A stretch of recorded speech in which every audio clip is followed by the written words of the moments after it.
राज्य में विधानसभा चुनाव की बयार बहने लगी है और पार्टी हर पक्ष अपने तैयारी में जुट चुका है।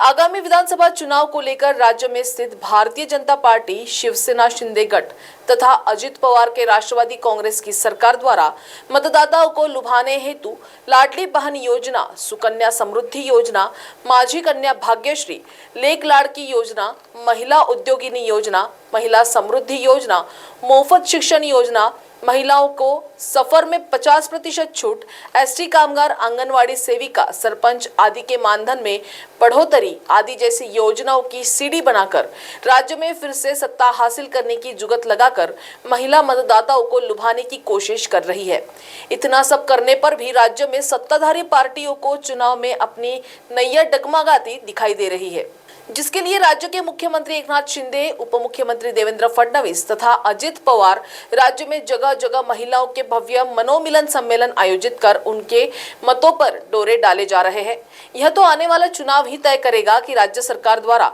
जारी योजनाओं का उन्हें कितना लाभ मिलेगा, क्योंकि हाल ही में संपन्न लोकसभा चुनाव में राज्य के मुख्यमंत्री, उप मुख्यमंत्री, देश के पंतप्रधान, गृह मंत्री आदि की दर्जनों सभाओं के बाद भी महाराष्ट्र में उन्हें अपेक्षित सफलता हाथ नहीं लगी। वही विरोधियों की सफलता से उनके माथे पर बल जरूर पड़े हैं, जिससे आने वाले विधानसभा चुनाव में किसी भी प्रकार की जोखिम उठाने की कोशिशें राज्य में दिखाई देती नजर आ रही है।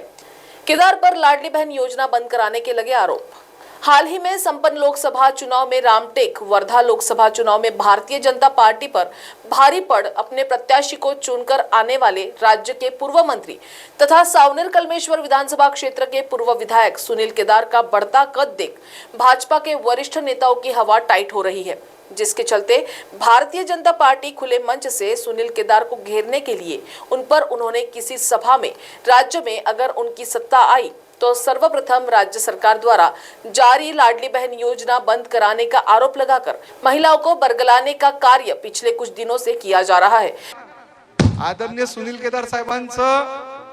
पेपर मध्ये स्टेटमेंट आहे की आमची सरकार आली की आम्ही लाडकी योजना बंद करणार आहे, जिसका जवाब हाल ही में सुनील केदार द्वारा भरी सभा में देते हुए कहा कि यह वक्तव्य सुनील केदार ने कब कहा, किस मंच या सोशल मीडिया या अखबार में कही है,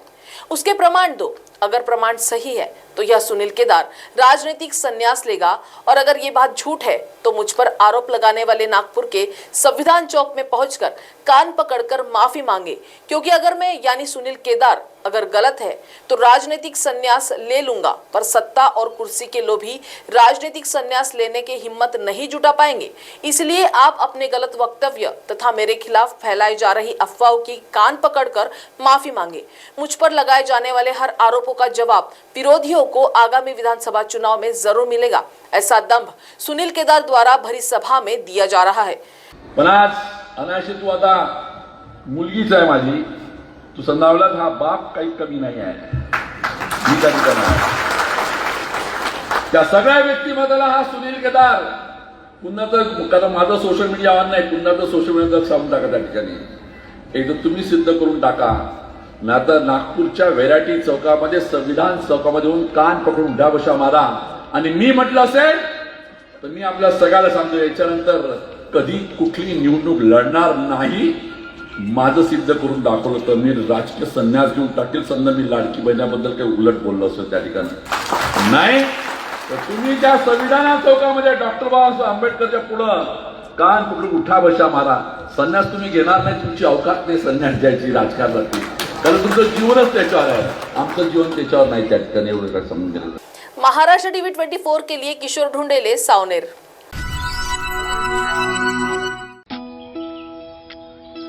मोठी संसाराची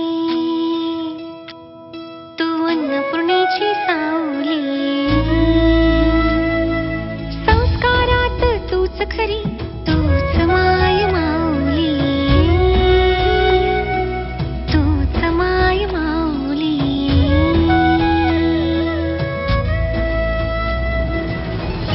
राज्यातील भगिनींच्या सन्मानार्थ महाराष्ट्र शासनाची मुख्यमंत्री माझी लाडकी बहीण योजना महाराष्ट्रातील प्रत्येक पात्र महिलेच्या बँक खात्यात दर महिना 1500 रुपये जमा होणार। सन्मान बहिणींचा, सन्मान महाराष्ट्राचा।